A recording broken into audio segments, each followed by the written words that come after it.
So we remember these great 13 souls, but we also remember the people. ټرمپ یو ځل بیا له افغانستان څخه د امریکایي ځواکونو وتل د دغه هیواد په تاریخ کې بدترین او شرموونکې ورځ بللې ده. سلامونه ستړي مشه، وخت مو په خیر. پام وکړئ د ایران ټي وي یوټیوب چینل څخه د نن ورځې تازه او مهمو خبرونو ته. د متحده ایالاتونو ولسمشر ټرمپ یو ځل بیا له افغانستان څخه د امریکایي ځواکونو وتل د دغه هیواد په تاریخ کې بدترین او شرموونکې ورځ یاده کړې ده. ولسمشر ټرمپ د مخکینی ولسمشر جو بایدن د بې کیفیتۍ پر ضد سختې نیوکې کړې دي او ویلي دي چې امریکا له افغانستان له بې نظمه وتلو درسونه زده کړي دي او دا به بیا هیڅکله تکرار نشي. د امریکا ولسمشر ټرمپ دغه څرګندونې په سپینه ماڼۍ کې د هغو 14 امریکایي ځواکونو د کورنیو له غړو سره په کتنه کې کړي دي چې د 2021 کال په اګست کې د کابل آبي دروازې په یوه ځانمرګي برید کې ووژل شول.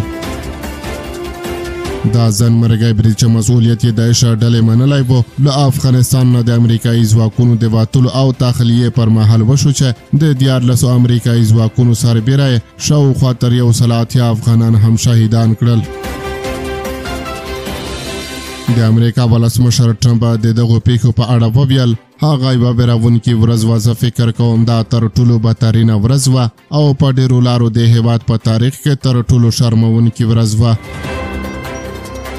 د کابل نړیوال هوایي ډګر آبي دروازه کې د وژل شویو امریکایي سرتیرو خپلوان د زرینو ستورو په نامه ګڼل کیږي او د هغوی سره د خواخوږۍ او غم شریکۍ په موخه سپینه ماڼۍ کې مراسم جوړ شوي وو.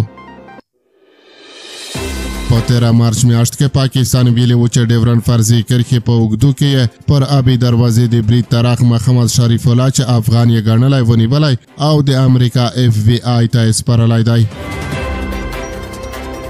FBI یا د امریکا استخباراتو د شریف الله نیول تایید کړي وو او هغه د محاکمې لپاره امریکا ته انتقال کړ. خو کارپوهان وایي چې شریف الله د جمهوریت پر مهال زنداني وو او امکان لري چې په 2 یا 3 ورځو کې دومره لوی پلان جوړ او عملي شي. د دوی په وینا چې پاکستان امریکا ته د دوستۍ او وفادارۍ لپاره یو بې ګناه افغان سپارلی دی.